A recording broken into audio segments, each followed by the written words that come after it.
his last living relative. So both his parents are dead. You know, his mom died back in 93 or 92, or his father died back in 92, 93. And then the mother was like in 05 or 04, something like that. And I was like, well, this guy was literally directly related to this dude. And if you're a sibling, obviously there's probably some sort of conversation, if anything, like, you know, they know what's going on with each other, checking in. And as far as I know, he'd only been on a few podcasts and TV interviews. You know, he did Law and Crime, he did PBD, he also did Piers Morgan, of course. And we did Piers Morgan too? Yeah, he did a phone call. He phoned in. He doesn't want to show his face. That's the big thing. So no one knows what he looks like. There's a few photos on the internet. I found one that has his face, glasses. You know, he looks eerily similar, obviously like a brother. Let's pull him up just to give him a little see what he looks like. Gander. Yeah, he probably is going to love this. Yeah, I'm sure. And there he is. Good-looking guy. There's Mark. Look at that. There's Mark. So what's he hiding?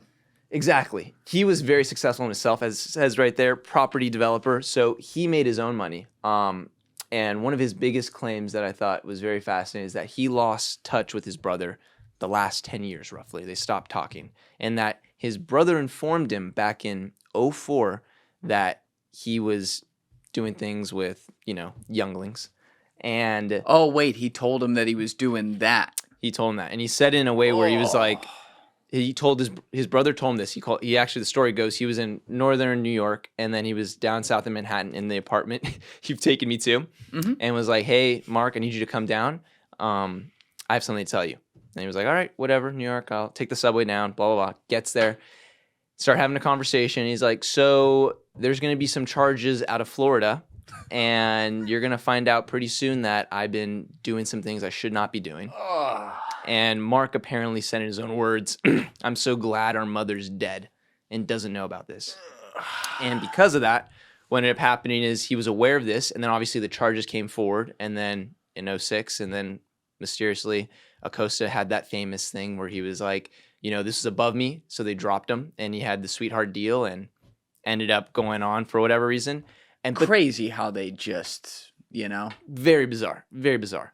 But then what ends up happening is he has these interspliced stories talking to Epstein, talking to his brother.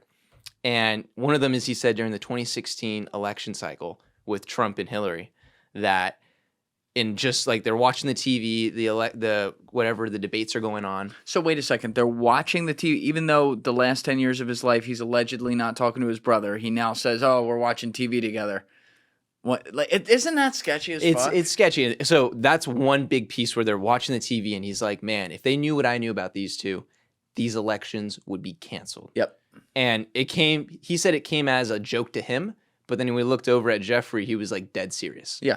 And because of that, he was like, that's kind of weird. And at this time, he has the island. He knows he's going with the movers and shakers of the world, the Bill Gates, the celebrities, all those big people, and he's having all these functions.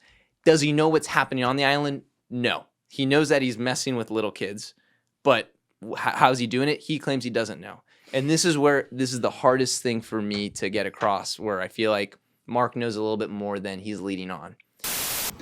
What's up, guys? Alessi and I recorded this episode shortly before the DOJ released their inexplicably bad statement, obviously cover-up statement, about Jeffrey Epstein not being involved in blackmail and all that, and there not being Epstein files. So we did not discuss our reaction to that in this particular video. Nonetheless, Alessi's investigation in his documentary and going through the whole thing with us here into Jeffrey Epstein's brother is awesome stuff, and I hope you enjoy the rest of it. We will be discussing, obviously, reactions to that Epstein cover-up in episodes with guests moving forward. So you'll be getting content on that there, but just want to make sure we cleared that up so you guys understood why we were not addressing that right here. Is that he doesn't think his brother would blackmail anyone. He makes Pope's not Catholic either. Yeah, he makes the claim that no, his brother was the guy who'd go after the big guys, the hot shots, the hedge funds over in New York. He goes after those guys. He doesn't go after these celebrities. No, or these people of power. Yeah, that's his whole claim. He only just took pictures with him his whole life. Exactly. Yeah. And he does all that. And then on top of that, he even goes as far as saying that he made his money, which we've pulled on this thread, and you can probably talk about this more because you know more about it, that he made his money through his investments at Bear Stearns. He made it fair. He made a good deal with Riddell, the football helmets. And he said, he put a lot of money in, he got it back out, and then made hundreds of millions of dollars. You know that guy? I think his name. Can we pull it up, Joe? The Ponzi scheme, New York Post owner. I think Bernie Madoff? No. It was an original Ponzi scheme in the 80s. Not Hank Greenspan or Greenberg. That's Jonah Epstein Ponzi scheme partner. Let's do that. I forget the guy's name. I want to get this right. Stephen Hoffberg, right? Yeah. Okay. So he's partnered with Stephen Hoffberg at, I think it was Bear Stearns. Yeah. And so, is it Hoffberg? Hoffenberg. That's right. So he's partnered with Steve, and Hoffenberg ends. He buys like the New York Post, and coincidentally, like a day later, they come to him and they arrest him, and he gets thrown in prison for 18 years for a Ponzi scheme that he operated allegedly at Bear Stearns or something that had to do with it. Oh. And so Jeffrey was his partner, and he said it was at Towers Financial. That's it. Yeah. So he was like, how the did they take me down and not him? He did everything with me, but he just got away scot-free. Yeah. And this guy, to his credit, I want to say he was even talking years before the Epstein stuff came out, like when he got arrested in 2019. I'm pretty sure this guy was already talking and trying to tell anyone who would listen, because he was out of prison at this point. That like, this guy was my partner and never went down. Like, is anyone going to look at this? Yeah, there it is. And no one did.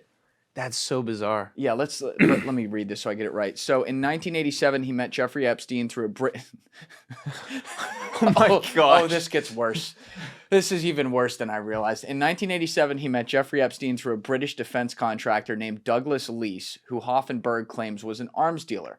Leese was where does this guy always comes up? Leese was with Saudi Adnan Khashoggi and Prince Bandar bin Sultan Al Saud, architect in the billion-dollar Al Yamama arms. What a name, Al Yamama arms deal, Britain's biggest arms deal ever concluded, entering the prime contractor Bay Systems at 43 billion in euros in revenue pounds between 85 and 2007. Leese told Hoffenberg about Epstein. The guy's a genius. He's great at selling securities, and he has no moral compass. Oh my gosh. Hoffenberg hired Epstein. He's like, qualified.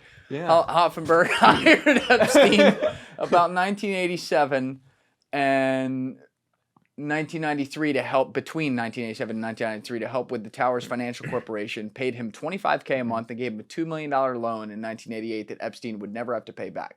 Hoffenberg, how's that a loan? Hoffenberg set up Epstein up in offices in the Villard houses. They unsuccessfully tried to take over Pan Am in a corporate raid with Towers Financial as their raiding vessel. Their bid failed in part because of the 1988 terrorist bombing of Pan Am Flight 103 over Lockerbie, which ultimately contributed to the airline's bankruptcy. A similar unsuccessful bid in 1988 was made to take over Emory Air Freight Corp. During this period, Hoffenberg and Epstein worked closely together and traveled everywhere on Hoffenberg's private jet. Hoffenberg began using Towers financial funds to pay off earlier investors and pay for a lavish lifestyle that included a Locust Valley, New York, Long Island mansion, as well as homes in Sutton Place in Manhattan and in Florida, and a number of cars and planes. In court document, Hoffenberg claimed that Epstein was intimately involved in the Ponzi scheme. Epstein left Towers Financial before it collapsed. He must have gotten the call that it's coming down, and was never charged for being involved with the massive investor fraud committed. In 2016, Hoffenberg and some of his victims sued Epstein, seeking restitution. He asserted in court that Epstein had been intimately involved in Towers' financial practices and called Epstein the architect of the scam. In July 2019, following Epstein's arrest on charges of minors and conspiracy to commit, Hoffenberg, let's mark those spots, Steve. Hoffenberg again claimed that Epstein was his uncharged co-conspirator in the Ponzi scheme. Former Towers investors made similar allegations in a lawsuit filed in August 2018. The lawsuit also alleged that the millions in stolen investments were the seed capital for Epstein's hedge fund, which it valued at $50 billion. There's another documentary for you. I know. There's another one right there. There's just all these players that come up, like Adnan Khashoggi. The way he shows up in many things, as you mentioned, with Putin, all those, yeah, that's a whole nother thing. Yeah.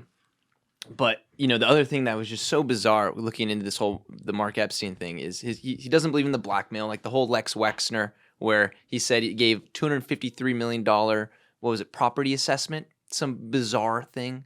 I think it was him or some other billionaire. I can't remember the name. So the guy who founded Apollo Global, Leon Black, gave him $257 million paid him $257 million over the past last decade of his life for like tax advisory or something. Something so bizarre as that. So with Mark, you start seeing these things where, he's the one that hired Michael Bodden to do the forensics on his brother. And he's very clear that, he does not believe his brother committed suicide. He's very clear on that. But he also doesn't believe he ever did blackmail.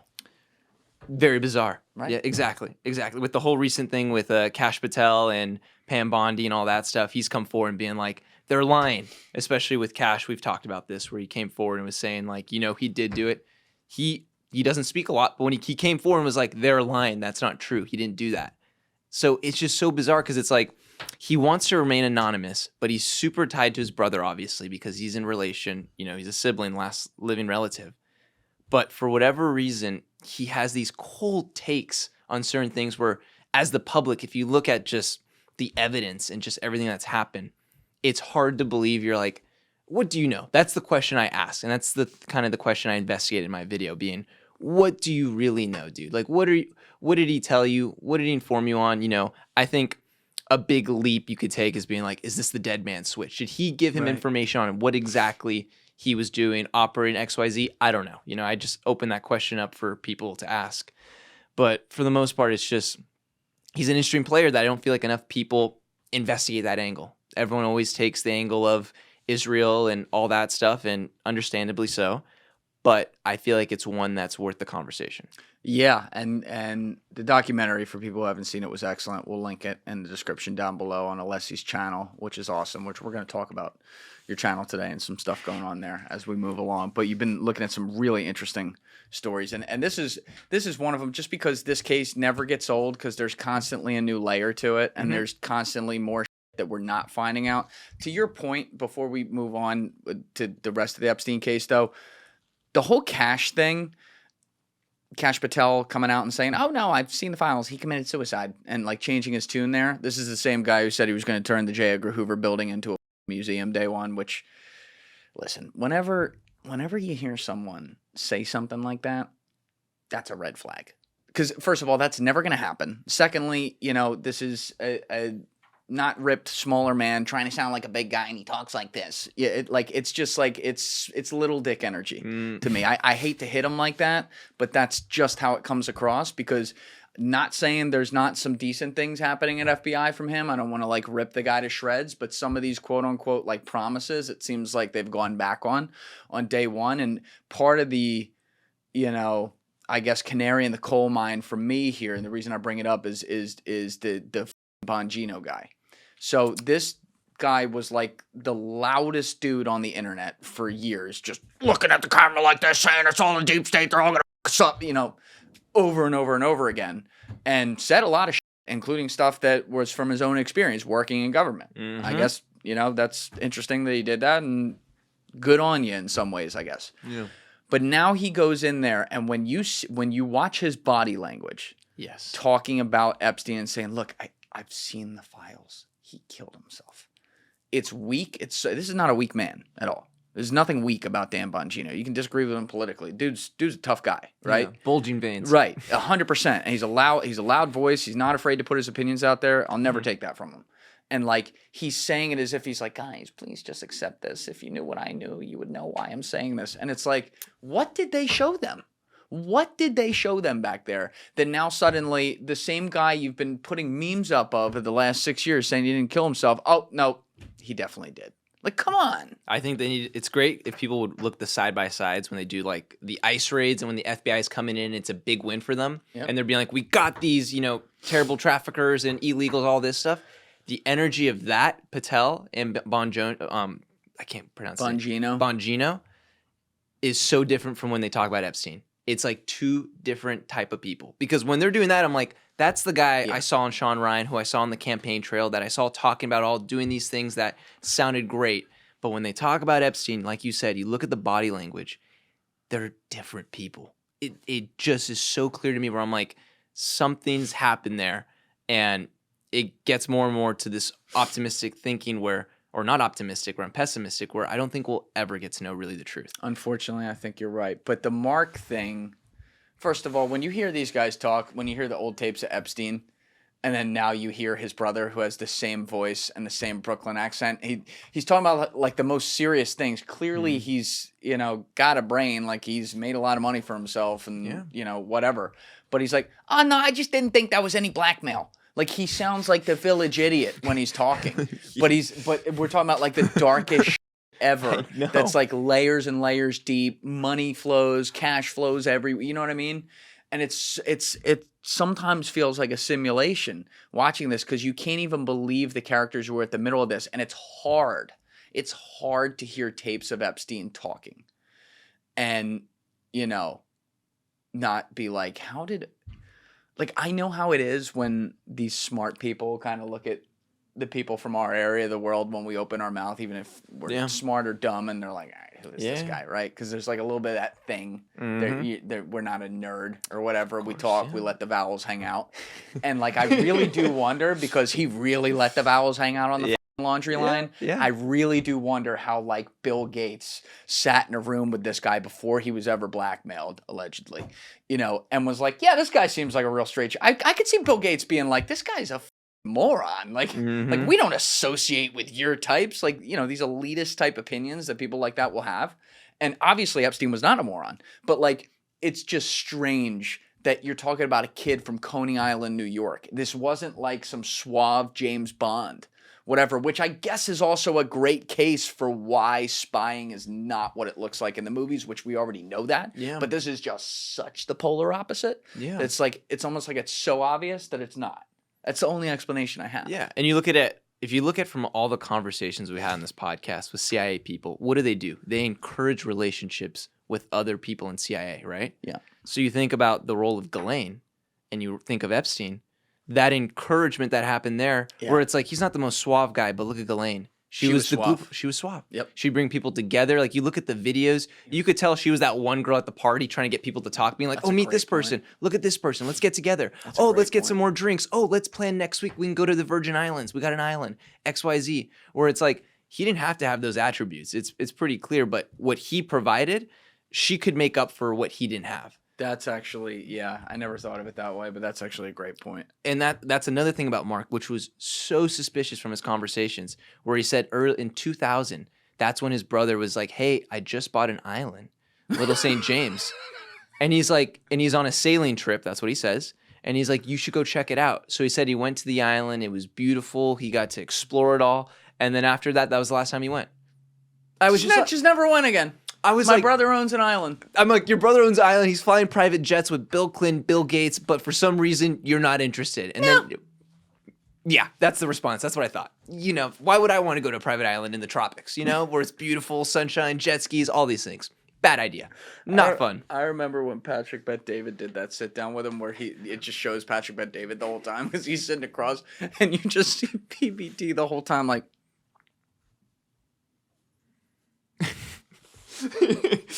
Like, just staring at him like, is this guy serious? Like, he obviously, whatever's happening there,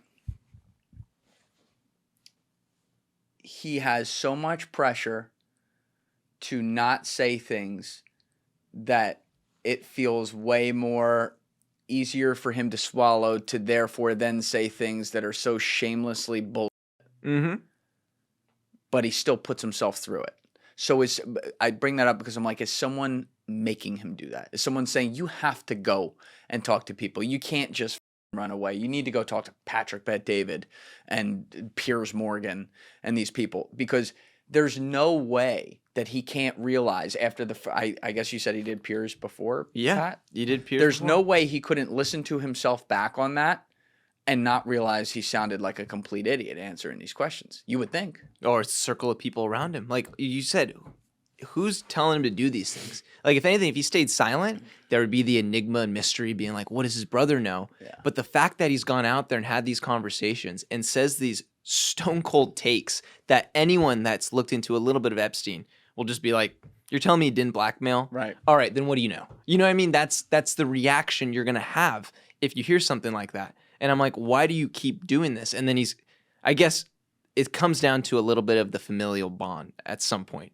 Regardless of what your brother did, there's some bloodline there, connection, where he's thinking, they're talking about the Epstein files. That is my freaking brother they're talking about. Yeah. And they're saying they're going to come forward. And now the FBI director and his assistant are saying he killed himself. I guess there's something in you have to be like, that's a stone cold lie. I don't believe that. It's a hard place to be. You know, God forbid anything that would happen to any of us in this room where we had a sibling like this. But I don't know what that would look like. But there would be some genetic innateness in you wanting to be like, well, It's my brother. it's my brother. We've had some good times. With the things he did are terrible, but also he was willing to put up $100 million for his bail bond when they found out in 2019. Unless he didn't do it without pressure. I mean, that's possible, but still. Mm-hmm. No, it's. You ever see the Chris Watts case? Oh my God! Yes, I do know that one. Okay, so Chris Watts murders his wife, and it was a few kids, I think, right? Yeah, it was two. Yeah, so he had 2 kids with her, and I mean, it's sinister stuff. I think he had like a mistress or something, and then he just decided to kill all of them. Yeah. And I remember seeing a clip a couple years ago, I think, of his sentencing. The guy is obviously a completely broken man. He's done the worst thing imaginable, and he's just sitting there, head down, just totally accepted because it was already agreed upon ahead of time. He was going to get like fucking 8 life sentences, as he should. But they read that his father did an impact statement on his behalf, and I believe it was, if I remember correctly, his father didn't read it. Someone read it for his father, and his father was sitting behind him in the courtroom.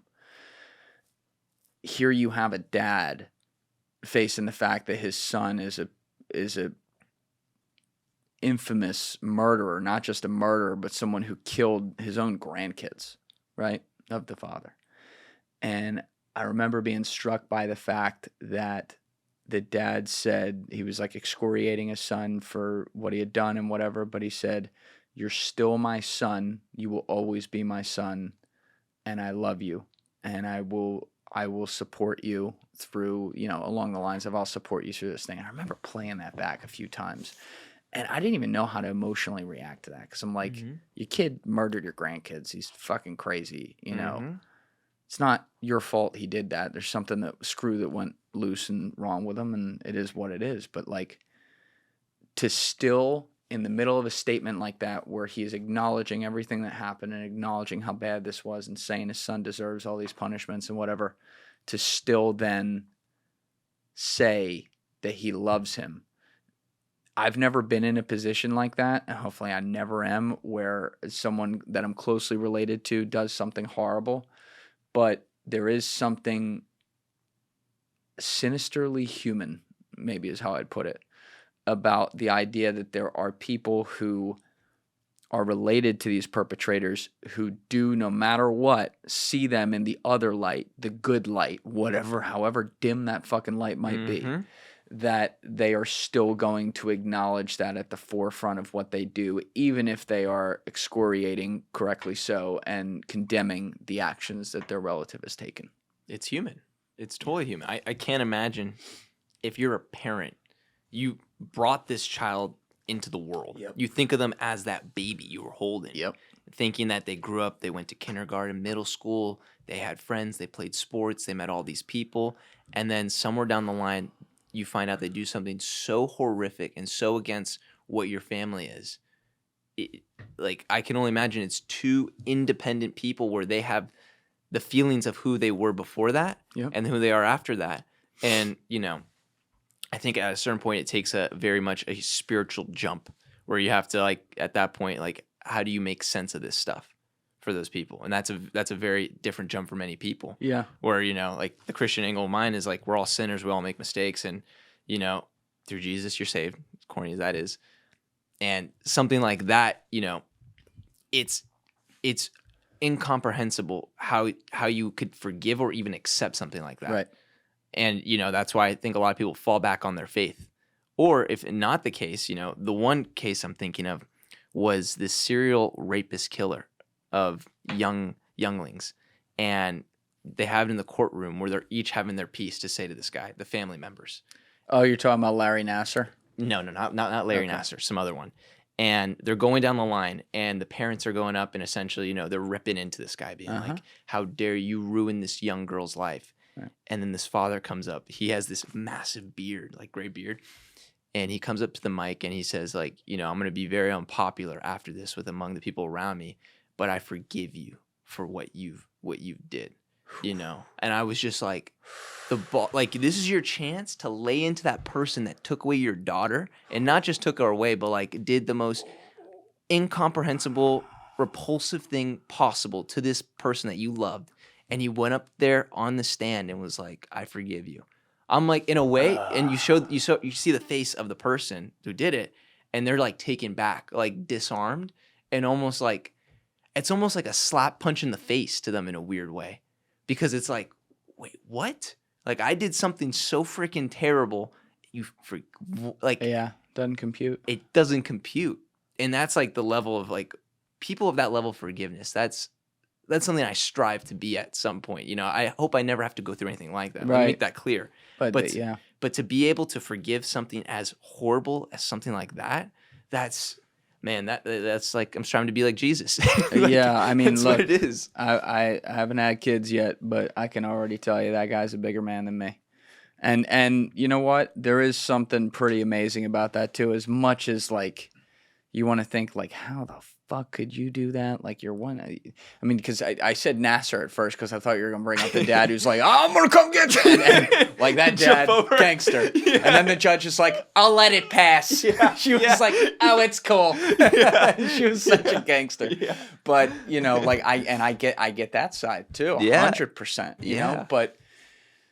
There is something pretty beautiful, and I remember I think we've talked about it before, maybe on a Patreon episode, but the father who forgave his son's killer in the courtroom. Remember that story? Yes. His son was killed by, I think it was a pizza delivery driver, young kid, and the father had taken the time to look into, or no, his son was the pizza delivery driver, and he was killed by this young kid. He was maybe 17, 18 years old, something like that. Just like callous killing. Yeah. And the father had taken the time to look into the kid, and he realized, again, bigger man than most of us, but he realized that kid, in his opinion, never had a shot. He grew up without a father. His mom was never around. He grew up in a terrible area. He was influenced by all these other kids in the neighborhood who were telling him to do stupid shit like this. Yeah.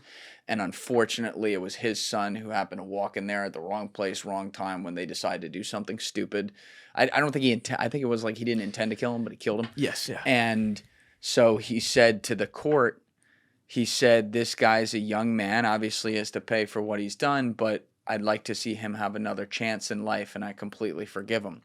And you see him then go embrace the kid. And listen, as a human being, you watch that kid, you can see whatever evil's in there or whatever fucked up nature has been put into that kid by his environment and his own decisions throughout his life. It's like it was lifted from him. It's gone. Oh, totally. And he had something to live for now. And the judge had to excuse herself, call recess, because she was like emotional about it, and came back. And I think he got like 25, 30 years, could get parole at like 15 or 20. So he's going to pay dearly for what he did, but he didn't get life without parole because of the father, the victim, who could do that. And, to bring this back to Epstein, though, there's a huge difference here in his case. Oh, yeah. And the difference is we don't know all the victims. We haven't even scratched the surface. The main one just died. Right. So like the ones we're talking about, the father knew his son was dead. That's the murder that happened. The case is closed. Mm-hmm. The serial child predator that you talked about, they had all those cases. He was convicted in a court of law, the whole bit. That's what it is. With Epstein, you're talking about a guy who there is significant evidence to show that he trafficked throughout his life thousands, and I will probably say tens of thousands of young kids. It seems like most of whom were girls. I believe there's some evidence to show there's also been the other side. They don't really talk about that much, but it doesn't matter. Mm-hmm. Whatever it is, it's horrible. And it's also horrible, not just the minors. Yeah. The girls who were 19, 20, and 21 as well, which, what do you say, like that's not as bad? But it's, you know what I mean? I know what you mean. Like it's still horrible. The level of victimhood knows no ends, and the only thing we have to show for it is a guy who died in fucking jail before he could have a real day in court, not like the first one, and a partner who then got convicted of trafficking people to nobody.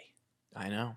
It's ridiculous because this is where I feel it becomes almost like a class issue in a weird way. A class issue? A class issue, because you think about people that are just in their local community, they do something bad, they have to go to court, they have to have the case, everything's done expedited, and then they get it, the justice is served. Whereas we're talking about the most wealthy, the most powerful, the most well-known people, and it gives the feeling that rules for thee, not rules for me. Right. Like, it gives that vibe completely, because you just think about Virginia Roberts, who just passed away, where she was the one that came forward in that documentary 5 years ago. You see they cremated her, by the way? Nothing to see here. It's just stuff like this where, as you know, we're just armchair experts here. That's all we are. We're just seeing the burden of evidence and proof. And it's like, if you just look a little into this, anyone that looks into this, you can't say there are so many red flags every step of the way. And it's just so frustrating, because this idea of justice, I do not believe is going to be seen through. And all these girls who have trauma that they're going to live with for the rest of their lives, and they're going to have to deal with the people that did these things, who are in that black book that we will probably never see, are out there living their lives as if nothing ever happened. And people forget it's like, the whole thing with Epstein, it's a mysterious case. It has to do with elites. Like, it has kind of the sexy headlines that people want to click on or are interested by. But people kind of forget where it's like, we're talking a huge issue here of human trafficking when it comes down to it. It's not something that a lot of spaces online like people discuss. It's just, for whatever reason, there seems to be a lot of censorship around it, or it's very graphic. It's very graphic. When you think of trafficking, it's not a pretty image to think about. Of course. So when you're talking about that is the root of this thing, and the U.S. tend to be a huge consumer of trafficked video women that are on these sites online. It's like these discussions where it's like, that's what we're getting towards here. Like, this is a bigger issue overall. I understand the Epstein thing is important and I want the justice there, but we're getting to the root of a huge issue that, again, is getting pushed to the side, unfortunately. And then you have these politicians that come in being like, we're going to end it, we're going to take care of this, and nothing gets done. And it's just, it's so frustrating, because I just think about all these women who you probably might see in grocery stores you're coming across, like the amount of women that are affected by this, and nothing is getting done for them. It's just, I don't know. It's very sad. Like, that's how I feel. It's disgusting, and it's very sad, and it's just no justice for them.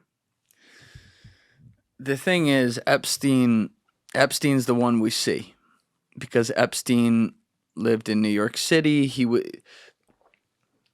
I hate even talking about this guy when you're not just completely shredding him with everything, but to give credit to his role, I guess, like, not anything he did. I do not want to be misheard there. Like, he clearly had effective skills as a spy. Yes. Very clearly. But he was also done in by the last 10% where he was terrible as a spy, which was, here you have a guy that for the first, 20, 25 years he was operable. He did stay in the shadows. No one really knew who he was. Even when fucking Hoffenberg's thing blew up, he was gone before Towers Financial came down. No one ever heard about him, whatever. And then it all changes in 2002 when he does that flight with Bill Clinton, and Kevin Spacey and I think Chris Tucker were on there as well. For all we know, by the way, could have been an innocent flight. I'm not saying it was, because a lot of these flights weren't. There was shit going on there. Could have been in the court of law, could have been an innocent flight. They went to, obviously Clinton's on there, so people are thinking it's really innocent. But let's get old Bill the benefit of the doubt.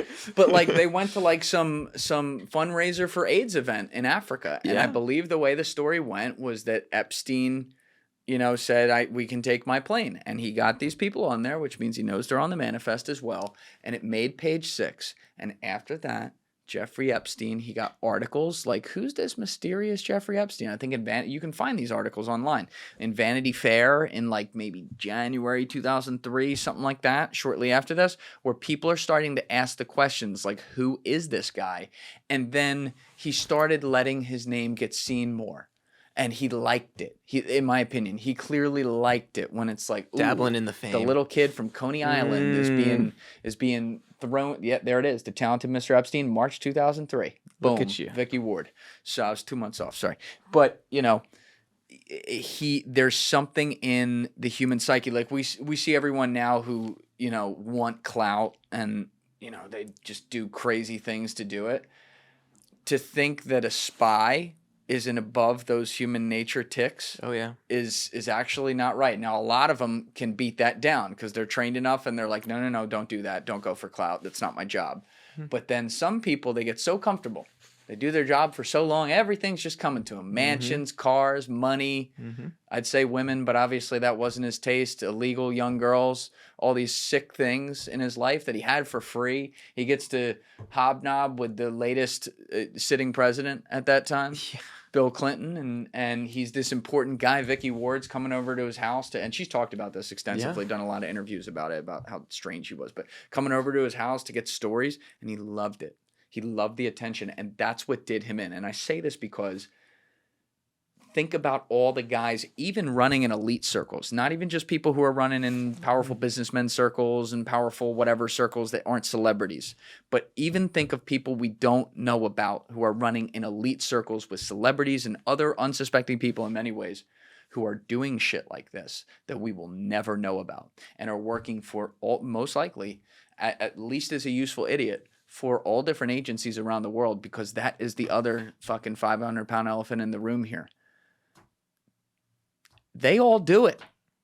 They all do it. Some are a little more brazen than others, but like people like to pick it out like, oh, it's just us or it's just Israel or what. No, they all do this to some extent. Now, does the mission, whatever the fuck you would call it, does the outline of the operation look the same across every agency? Probably not. No.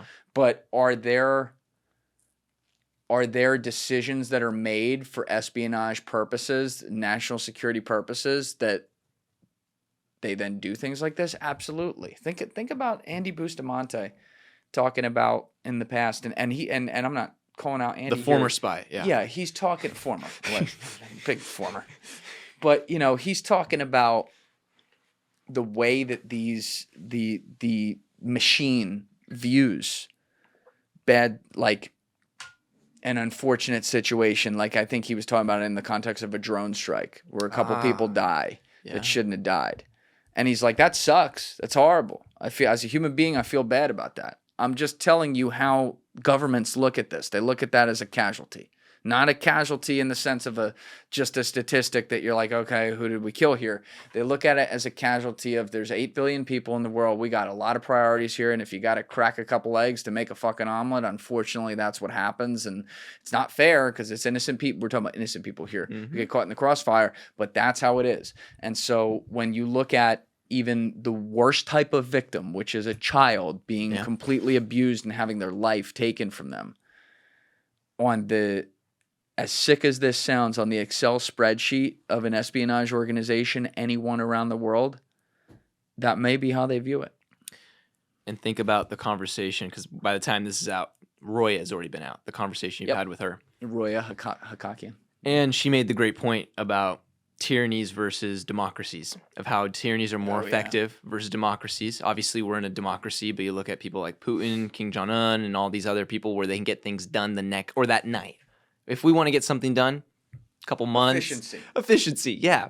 So now this is where a lot of people get frustrated at these intelligence agencies because they're like, these guys are not following jurisdiction. They're not abiding by us. But guess what? Hey guys, if you haven't already subscribed, please hit that subscribe button. It's a huge, huge help. Thank you. There's a group of people at the top of a bunch of these intel agencies that probably are like, if we'll call it the Epstein case, being like, we don't need to tell this beyond the 5 people in this room right here. Right. In a weird way, that's exactly what Roya talks about with the tyrannies. Yes. Because they're like, if we tell this to the entire CIA or Mossad or whatever group of organization we're in, obviously this is not going to fly. Right. There's going to be a ton of issues. So let's do the quote unquote better thing and get this thing done within us because we're going to get it done. It's going to be efficient versus let's go through the Senate. Let's go through Congress. Let's vote on it. Oh, they didn't pass. All right. Let's ask these people. It wasn't a 50-50. You know what I mean? Like I can understand where these intel agencies, not saying I agree with them, but I understand where it's like, it is way more effective to keep it within a small circle of people because you know it's going to get done that night. And that if it means a couple casualties or a couple broken eggs, you know, at least they won't know what happened beforehand. They'll know the outcome because it'll be in the news and everywhere, but at least we were able to get this done.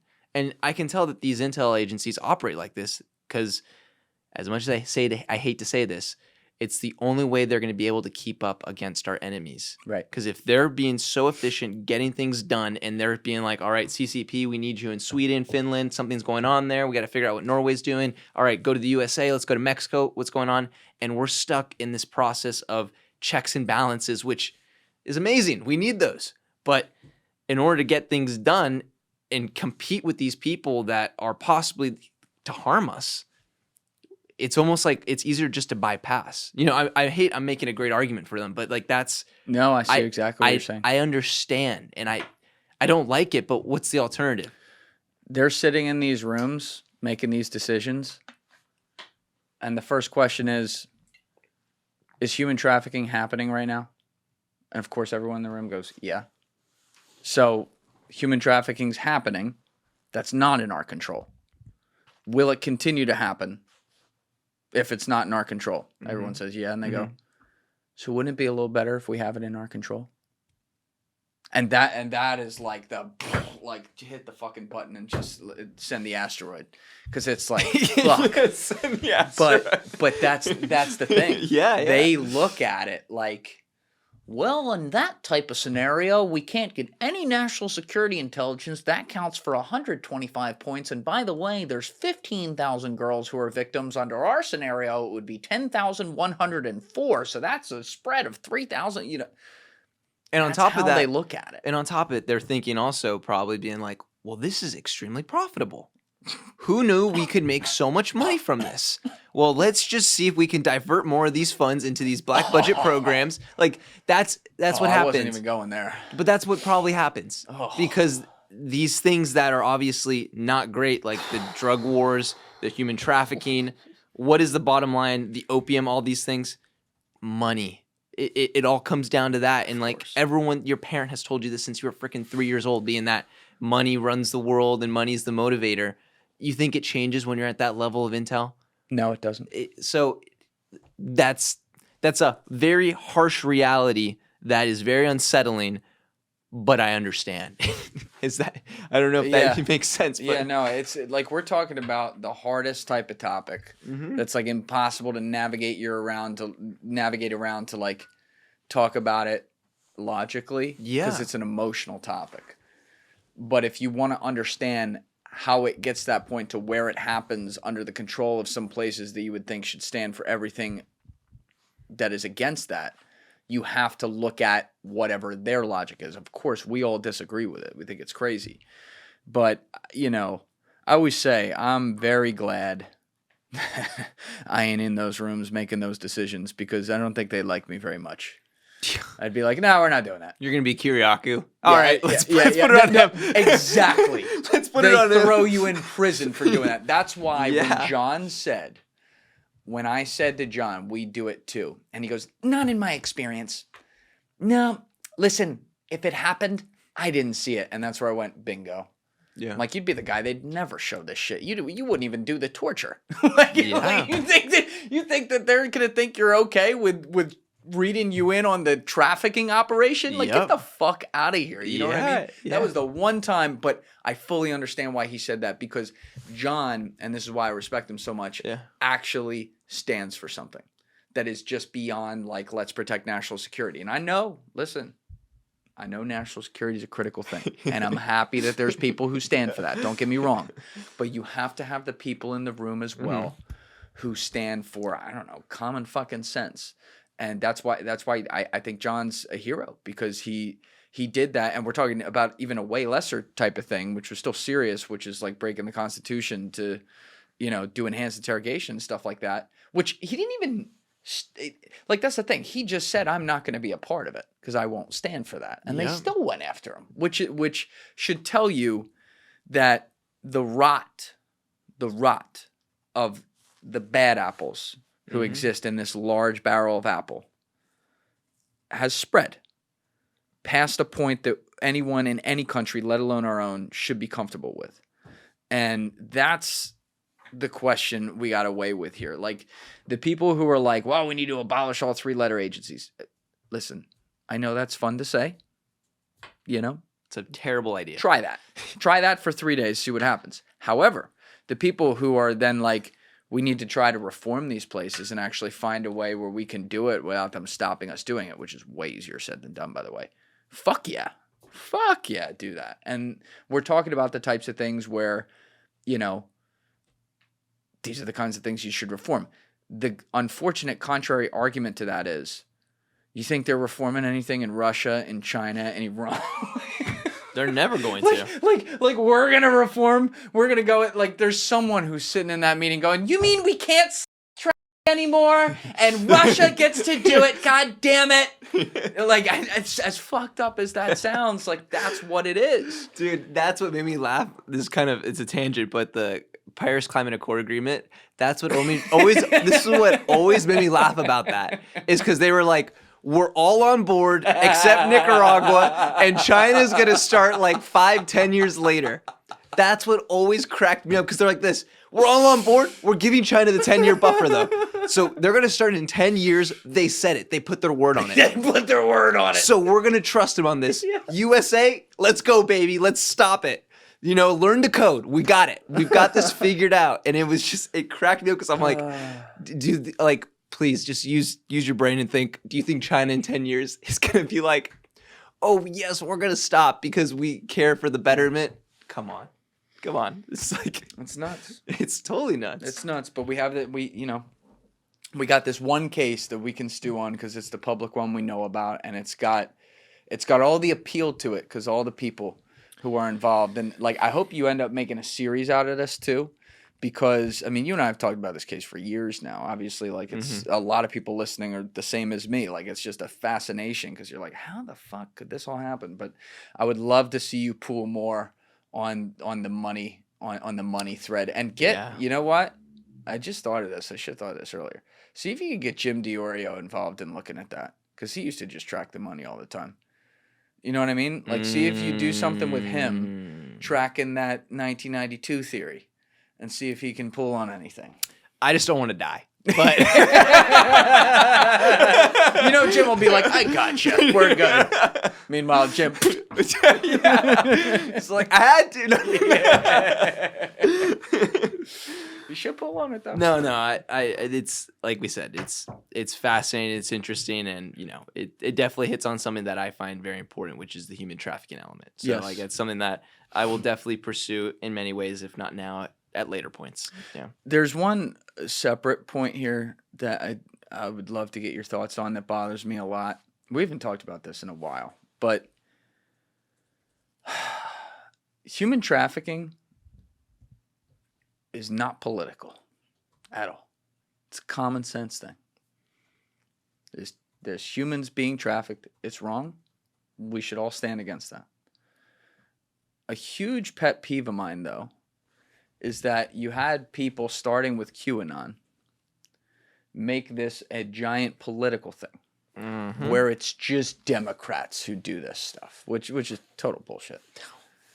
And they would take theories, and it wouldn't be enough. Wouldn't be enough to say, oh, there's 2,000 girls that got trafficked out of fucking Port-au-Prince, Haiti yesterday. And the adrenochrome is being used for the elites to make them live forever. That's right. And I will tell you, I have seen this from behind the scenes, and I was talking with her about this. I had a long talk with her about this the other day, because her job is to go find people and get them on shows and stuff. And I don't want to reveal like let's just say this, because there's some private client stuff there. But there's only certain types of shows that you can get people who cover human trafficking and relate it in any way back to like Sound of Freedom on. And not one of them is a moderate show. They are all hard right-wing shows. Mm-hmm. And one of the things that I've heard is that a lot of these people don't even ask to go on moderate shows. The people who are deciding to talk about this. I'm trying to be careful how I say this because I don't want to overgeneralize.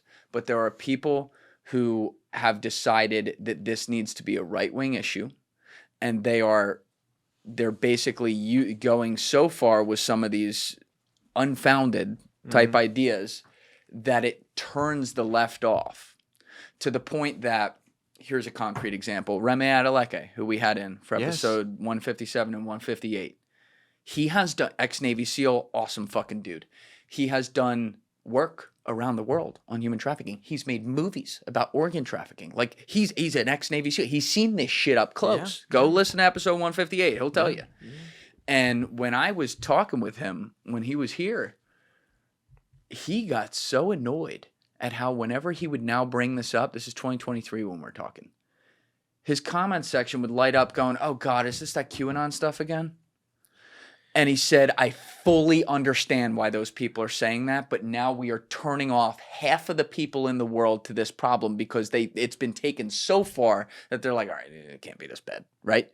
And so you now have a situation where within independent media, the ecosystem that's being pushed to talk about this is like a right-wing ecosystem. Which is ridiculous. And that pisses me off so much because we're talking about kids here. And the fact that you'd be pressuring, more left-wing shows or moderate shows who want to talk about this too, to not talk about it because, if you talk about it, you have to like name Hillary Clinton right away in a fucking pizza restaurant in DC. It's crazy to me.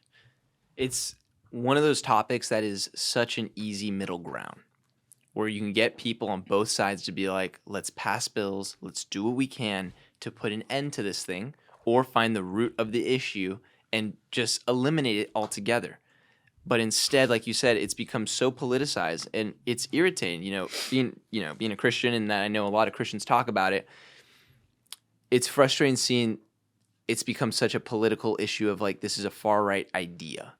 Yeah. And I'm just like, that's not the point of this thing. The point of this thing is we're talking about individual human beings that are being moved around without their discretion. It's modern day slavery. 100%. And for whatever reason, that topic, and this is where I get frustrated with people who might be a little bit on the left, where it's like it's something that you talk to them, they agree with, but it's like they don't want to go beyond that conversation you have with them, being like, yeah, it's a terrible thing. And I'm like, yeah, maybe we should. You know why? Because they feel like it's been ostracized to the point, not even ostracized. That's my point. Like they're like, oh shit, like are we gonna have to? Are we talking about like the QAnon people now who are like making this a whole thing that it's not? No. That's what they're thinking. And listen, I get that because I've seen the internet. I've seen how these people talk. It's fucking ridiculous. Yeah. Like if you put politics next to trying to save kids, fuck you. Sorry. I got no time for that. This should be something like there should be giant podcasts of all different walks of life that come together and do fucking drives for this. Yeah. Like, why not? We have the power to spread that information. I would like to use my platform to do that too. But I can tell you some of the people that have been thrown my way to come on this platform, no way. Yeah. No way. Remy Adeleke was amazing. Did that one. Yeah. Right? Amazing. Apolitical. Awesome. But these other people who will remain on there, are you fucking kidding? No. That's the thing is they begin to make it a point being like, I need to talk about these right ideology ideas. Whether you agree or disagree, it's like that's not the point of it. The conversation is about kids. The one person who I follow and I support immensely is the Tim Tebow Foundation. And he's one of those people where it's just he doesn't make it political. Yeah. He's working with both sides of the aisle. Yep. He's dedicated his life, his dad and mom has been doing this thing forever to fighting human trafficking. And he speaks to both sides. And he goes on the CNNs, he goes on the Fox, he goes on all these sites. And it's great because that's what he talks about. And I can tell that some of these people will try to push their agenda on him a little bit, and he always brings it back, being like, "Hey, Yes. I'm just here to talk about this terrible thing that's happening. I'm not here to talk about my political beliefs. That is a personal thing that I don't need to share with the world. People can make up their own mind of that.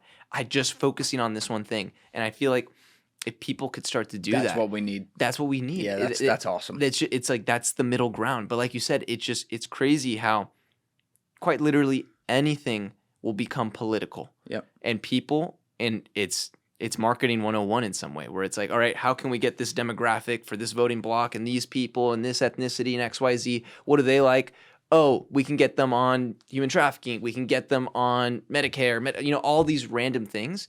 And that's how these political machines work. Yeah. And it's frustrating, but it's like, to them, it's like, this is how we get them as voters and we keep them. Because they hold on to that idea. So we're going to hold on to them by holding on to that idea. And then that idea is ours. That's the right. greatest thing you said that I remember, or not the greatest thing, but a thing you said that's great, that I've I really said love, something great. Holy shit. was how you Keep that recorded. is how you said, when you see anybody driving and they have an American flag on their car, what's the first thing you think about? Republican.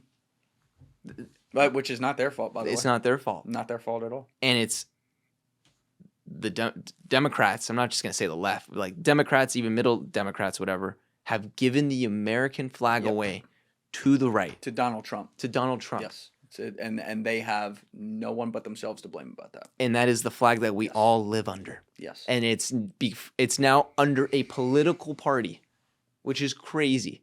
When you see someone at the house and they have American flag, you think that immediately. Whether you think about it or not, everyone knows that. If you see some American flag, unless you're in some military area, then you're like, all right, military guys, American flag, awesome. But if you're in some suburban neighborhood and you see some American flag coming out, it's like, you know now, which was not the case a decade ago at all. It was not the case. All. And I will say, those who are Democrats on the left, I don't see them waving American flags like they're prideful of it. You know what I mean? There's something weird that's happened. It's so weird where it's like, this is our same country. Like if you're at a rally or you're somewhere together at a sports game venue, like this is the flag we live under. 100%. We should be proud of this, And obviously it has its issues. We've talked about it. Democracies is a mess, but it's the best system compared to everything we have. We know that. We all aware that. It's a work in progress.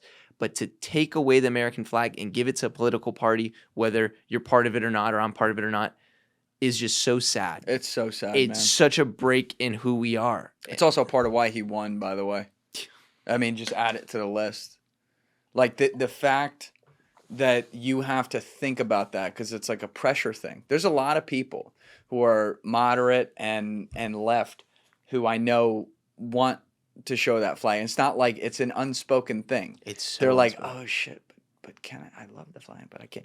But I don't have this conversation. But you can see that. Yes. Like you can see them wrestling with that. Yeah. And our friend with the restaurant was telling me the other day that he put an American flag in his restaurant, and he had a customer come up to him and say, I shit you not, why do you have a Trump flag in this restaurant? And he went, what? I don't have a Trump flag. And she pointed to the American flag, and he goes,